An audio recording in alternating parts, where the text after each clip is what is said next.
10 साल की उम्र में मैट्रिक, 12 साल की उम्र में एफएससी और 15 साल की उम्र में ग्रेजुएशन कंप्लीट करने के बाद नाज़रीन, 17 साल की उम्र में एमएससी कंप्लीट करने वाला नौजवान और अपने इलाके की सबसे अच्छी एकेडमी चला रहा है। इस बात पर हमारा दिल यकीन नहीं करता और देखने वालों को ये एक मजाक लगता होगा कि 17 साल की उम्र में एक नौजवान कैसे एमएससी कर सकता है। तो नाजरीन, आइए आपको मिलाते हैं पाकिस्तान के उस सरमाए के साथ।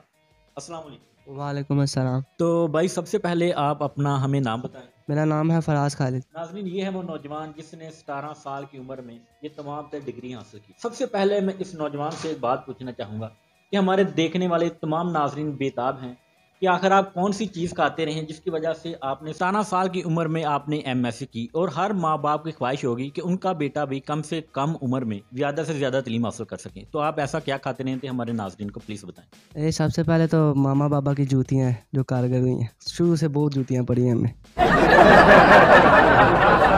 वो तो तमाम नौजवानों को पड़ती है ना, बचपन में सबको पड़ती है, लेकिन आपको कुछ लगता है कुछ खास पड़ी है कि जिसकी वजह से 17 साल की उम्र में एमएससी? भाई क्या बात, क्या बात, क्या बात। तो ये सब कुछ कैसे हुआ? क्या आपका तरीकाकार था? कैसे आपके वालिद ने आपको गाइड किया? या आपके अंदर इतना टैलेंट मौजूद था कि आपने तालीम को ऐसे लिया जैसे कि स्वाब का काम हो? वैसे तो सबको पढ़ती हैं, लेकिन हमें सिर्फ खास पढ़ी हैं पढ़ने की ही वजह से। अगर नहीं थे पढ़ते तो पढ़ती थी, लेकिन उसके अलावा मैं किसी काम की वजह से नहीं पढ़ी। और दूसरी बात, ये मामा पापा ने शुरू से गाइडेंस ही ऐसे दी थी कि पढ़ना मुश्किल लगा नहीं। तो बहुत से नाजरीन ये भी जानने के लिए बेताब हैं, कुछ लोगों का कहना है कि कुछ रूल है जिसकी वजह से आप 10 साल से कम उम्र में मैट्रिक नहीं कर सकते। तो इस बारे में भी बहुत से नाज़रीन सवाल पूछ रहे थे। जो आपने पहले वीडियो बनाई थी उसके मतलब मैंने भी सर्च किया, तो जानने के लिए कि क्या वजह है कि लोग ये सवाल करते हैं और इसके पीछे क्या लॉजिक है, और आप इसके बारे में क्या कहना चाहते हैं? जी, मैंने सैयद बासर अली को जब इंटरव्यू दिया था तो उसमें भी काफ़ी लोगों ने पूछा था कि ये रूल है, तो मैं उनको क्लियर करता चलूँ कि बोर्ड का ये रूल आया था 2012 में नवंबर दिसंबर में। उस वक्त मेरी 2011 में रजिस्ट्रेशन हो चुकी थी, 9th का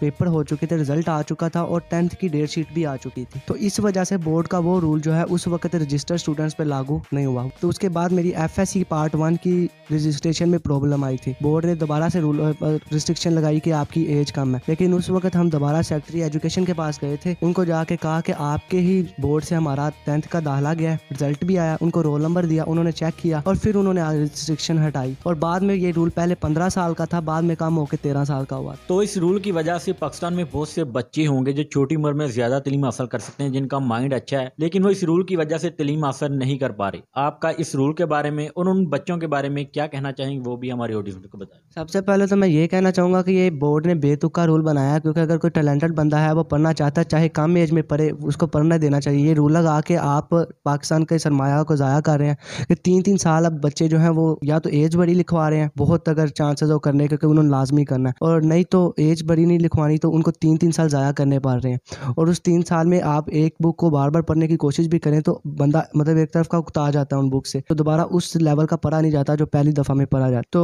इस तरह ओ लेवल की भी है, लेकिन वहाँ पे कोई रिस्ट्रिक्शन नहीं है। ए लेवल में कोई रिस्ट्रिक्शन नहीं, बाहर के पूरी दुनिया में किसी मुल्क में ये कानून की रिस्ट्रिक्शन नहीं है, लेकिन पाकिस्तान में है, और वो भी 22 लाहौर में। इस बात से हमें एक बात तो पता चली कि पाकिस्तान में सिर्फ ये रूल लागू है, पूरी दुनिया में ये कहीं भी रूल नहीं है। और अब बात करते हैं कि आपने जो डिग्री हासिल की है कहाँ कहाँ से हासिल की है और कब कब हासिल की? पहले तो मैं ये बताना चाहूँगा कि सिर्फ मैंने 8वीं के बोर्ड के पेपर्स दिए हैं। 9th में मैंने स्कूल जाना शुरू किया था, तो स्कूल पायलट स्कूल है हमारे पास ही है। उसके बाद एफएससी हमने किया यहाँ से, डिग्री कॉलेज अपने पास ही शहर के था, वहाँ से। बीएससी जो ग्रेजुएशन है वो हमने किया है, दाखिला हमारा गया था जंडयाला शेर खान से, यूनिवर्सिटी ऑफ पंजाब की तरफ से बीएससी किया। और उसके बाद एमएससी जीसी यूनिवर्सिटी लाहौर से की। और मैं अपनी यूनिवर्सिटी का सबसे यंगर स्टूडेंट था जिसने अभी तक एमएससी किया, और शायद पाकिस्तान में। तो इस बात का क्रेडिट आप किसे देना चाहते हैं, खुद को, अपने वालिद साहब को, या अपने टीचर को? सबसे पहले तो क्रेडिट अल्लाह ताला को जाता है कि अल्लाह ताला ने मुझे इस काबिल बनाया, और दूसरे नंबर पे मेरे बाबा को जाता है, क्योंकि वो मेरे बाबा भी हैं और साथ में उन्होंने मुझे शुरू से गाइडेंस दी, टीच भी किया, तो वो मेरे टीचर भी हैं। और साथ में इसका क्रेडिट मेरे टीचर्स को भी जाता है, लेकिन मेरे बाबा मेरे लिए ज़्यादा बड़े हीरो हैं एज़ कम्पेयर टू टीचर्स, क्योंकि मुझे शुरू से उन्होंने टीच किया है किसी और टीचर से पहले। तो नाज़रीन, अब बात करते हैं इनके वालिद साहब से कि उन्होंने इनको कैसे गाइड किया, कैसे इनको इतना ज़्यादा इंटेलिजेंट बनाया कि आज ये 17 साल की उम्र में एमएससी कंप्लीट कर चुके हैं। अस्सलाम वालेकुम सर। वालेकुम सलाम वरहमतुल्लाहि वबरकातुहू। सर जी क्या नाम है आप? जी, मेरा नाम खालिद महमूद है और मैं डिग्री कॉलेज शरकपुर शरीफ में लेक्चरर इन फिज़िक्स हूँ। तो सर आप अपने बच्चे को कैसे गाइड करते रहे, क्या खिलाते रहे कि 10 साल की उम्र में मैट्रिक, 12 साल की उम्र में एफएससी और इसी तरह वो आगे बढ़ते गए? इसमें एज सच कोई खिलाने वाली बात तो नहीं है, लेकिन ये चूँकि मैंने खुद पढ़ाया है तो मुझे ज़रा अल्लाह ताला के फजल से कुछ ऐसा शऊर मिला कि आपने कौन सी कोई एक्टिविटीज़ तालीमी तौर पे करवानी है और कौन सी एक्टिविटीज़ फजूल है, तो वो मैंने छोड़ दी। तो अब वो जो एक्टिविटीज़ ज़्यादातर करवाई हैं वो हैं कि हम बच्चों को वोकैबुलरी उनकी बिल्डअप करें, ग्रामर पढ़ाएं और ट्रांसलेशन मेथड इस्तेमाल करें। तो सर बात आती है हमारे तलीमी सिस्टम के बारे में, आप क्या कहना चाहेंगे? ये मैं इस बारे में ये कहूँगा कि मैंने ये एक बच्चों को अर्ली एज में पढ़ाने का या मैट्रिक करने का एक तजर्बा किया, एक तालीमी तजर्बा किया और वो मेरी तवक्को से भी कहीं ज़्यादा कामयाब रहा। तो उसी को फॉलो करते हुए बाकी जो बच्चे थे उनके लिए मैंने ट्राई की, लेकिन तब तक गवर्नमेंट ने एज रिस्ट्रिक्शन आयद कर दी और मैं वो हाई कोर्ट तक, सुप्रीम कोर्ट तक कोई रिलीफ लेने हम गए, लेकिन बदकिस्मती से ये बात जो है ना वो सुनी नहीं गई। तो वतन अजीज का यही प्रॉब्लम है कि बजाय वो इस एक सक्सेस को डिस्कस करते और वो इल्म की फेवर में बात करते, तो उन्होंने उल्टा उस रिस्ट्रिक्शन को कायम रखा। तो मजहबी तौर पे मैं समझता हूँ गोद से लेकर गोर तक इल्म हासिल करो, तो इल्म हासिल करने पे कोई रिस्ट्रिक्शन आयद नहीं होनी चाहिए। ये पता नहीं कौन से जरखेज दिमाग हैं जिन्होंने ये एज रिस्ट्रिक्शन जो है इसको इम्पोज किया है। बहरहाल मैं तो इंतहाई जो है इसको आमकाना हरकत समझता हूँ। जो भी इसके पीछे थे या जिन्होंने इसको कैरी आउट किया, बच्चों में जितना पोटेंशियल होता है ये लोग उस पोटेंशियल को समझने से कासर है। बच्चों को मुनासिब अगर एनवायरनमेंट दी जाए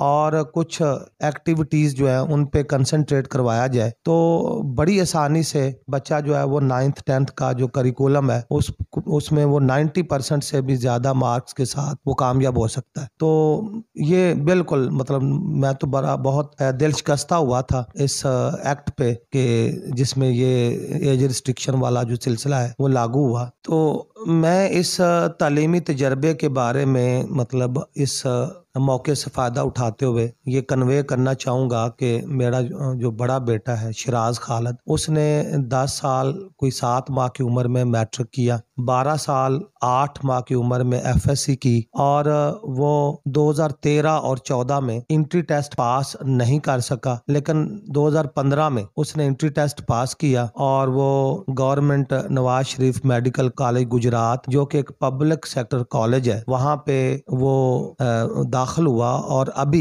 20 साल की उम्र तक, कोई कोरोना की वजह से थोड़ा सा लेट हो गया, नहीं तो अब तक वो एक MBBS डॉक्टर बन चुका है। तो इस लिहाज से आप देख सकते हैं कि ये कितना कामयाब तजर्बा रहा है। तो नाजरीन एक नया कट्टा खुल चुका है कि 20 साल की उम्र में पाकिस्तान का सबसे यंग डॉक्टर MBBS कंप्लीट कर चुका है। तो मैं चाहूंगा कि आप लोगों के सामने उस नौजवान को पेश किया जाए जो सबसे कम उम्र में पाकिस्तान में यंग डॉक्टर है, तो हम उनसे बात करवाने की भी पूरी कोशिश करते हैं। तो नाजरीन पेश खिदमत है आपके सामने 20 साल का डॉक्टर। अस्सलाम वालेकुम भाई जी। वालेकुम सलाम। भाई जी क्या नाम है आप? शिराज खालिद। भाई जी सबसे पहले मैं आपसे पूछना चाहूँगा कि आपके पास ऐसी कौन सी गिदर सिंगी है कि 10 साल की उम्र में आप तमाम भाइयों ने मैट्रिक किया, एफएससी की और इसके बाद आप 20 साल की उम्र में डॉक्टर बन गए। तो प्लीज़ हमें भी कोई ऐसा कुलिया बता दें कि हमारे बच्चे भी इसी तरह डॉक्टर बन सकें। क्या कौन सा कुलिया आप यूज़ करते हैं? मेन थिंग होता है लाइक आपकी ट्रेनिंग अच्छी हो। सो पापा ने शुरू से ट्रेनिंग अच्छी की थी कि लाइक जैसे आप कुरान पाक पढ़ते हो तो आप विदाउट ट्रांसलेशन उसको समझ नहीं आएगी,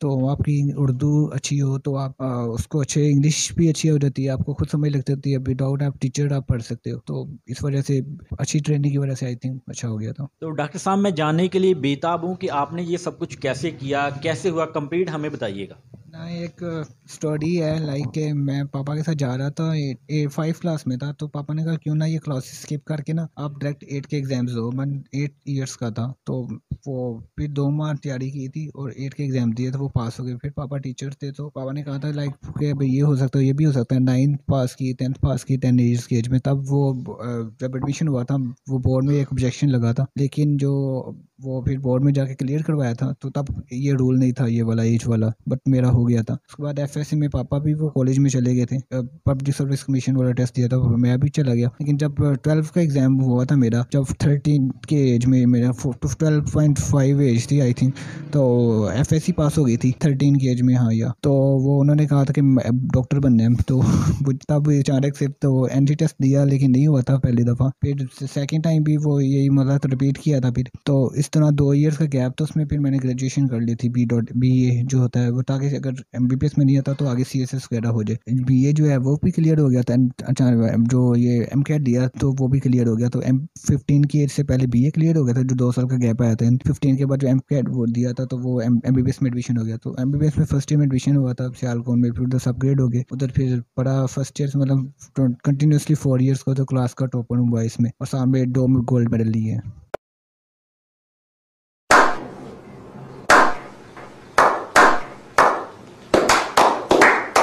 लाइक ये एक ट्रेनिंग सिस्टम टाइप है। लाइक आप किसी को अच्छी तरह पढ़ा दो तो वो कोई भी कर सकता है। लाइक मेरी फैमिली में जब एज लिमिट लगने से पहले मेरे कज़न उसने भी किया हुआ है। तो नाज़रीन, एक दूसरा कट्टा खुल चुका है कि इनका एक कज़न है, वो भी इस फील्ड में है और उसने भी ऐसे ही तालीम हासिल की है। तो हम कोशिश करते हैं कि उनके साथ भी आपकी बात करवाई जाए। अस्सलाम वालेकुम भाईजान। वालेकुम अस्सलाम। भाईजान, क्या नाम है आपका? मेरा नाम यासिर अली। भाईजान, आपने भी अपने कज़नों की तरह तालीम हासिल किया क्या? जी, मैंने भी इनकी तरह ना शुरू से लेके मामू के पास ही पढ़ा हूँ। तो मेरे पापा ने इधर मुझे भेजा था, तो मैंने भी 13 साल की उम्र में FSC कंप्लीट कर लिया और मैंने MSc ज़ूलॉजी की है। इसने मेरे भाई ने MSc केमिस्ट्री की है और हम दोनों मिल के ना अकेडमी चला रहे हैं। अगर कोई माँ बाप चाहे कि वो अपने बच्चों को आपकी तरह तालीम दिलवाना चाहे और आपसे हेल्प चाहे या आपसे इन्फॉर्मेशन लेना चाहे या आपकी अकेडमी में अपने बच्चों को पढ़ाना चाहे, तो क्या आपसे रब्ता कर सकता है? जी, हम अपनी अकेडमी में भी वही तर्ज अमल चला रहे हैं जो हमारे ऊपर लागू हुआ था। हम दोनों मिलकर वही जो हमारे साथ जैसे मामू ने तालीम दी है बिल्कुल सेम उसी तरह हम बच्चों को भी दे रहे हैं।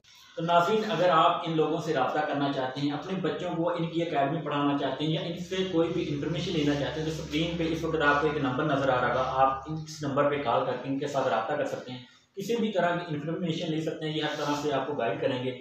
तो उम्मीद है आज की वीडियो आप लोगों को अच्छी लगी हो। वीडियो अच्छी लगी तो प्लीज़ हमारे चैनल को सब्सक्राइब कर लीजिएगा, और अगर इन लोगों के बारे में आपके क्या ख्याल है प्लीज़ कमेंट में हमें ज़रूर बताइएगा।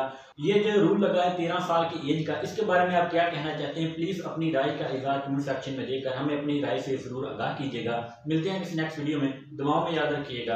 अल्लाह। बोलते हैं क्या क्या सीधा सा लड़का था पड़ता पहाड़ा, इसको इसके यारों ने मिल के बिगाड़ा। अभी काले पिछवाड़े वालों बकते हूँ मारा, तोड़ा भेजाएगा भाड़ा मुझको तो। Eminem, Tupac, Jay-Z ने बिगाड़ा, J. Cole ने बिगाड़ा, Tech 9 ने बिगाड़ा। अभी देख आंखें खोल देख, आंखें खोल देख, मेरे पास देख देख, मेरी स्किल्स देख देख। मैंने खुद को बनाया, मैंने खुद को सिखाया है, हिप हॉप का ये रामायण खुद को पढ़ाया, पर फिर भी तो सोचे मुझे रोकेगा। चल चल चल चल चल चल चल।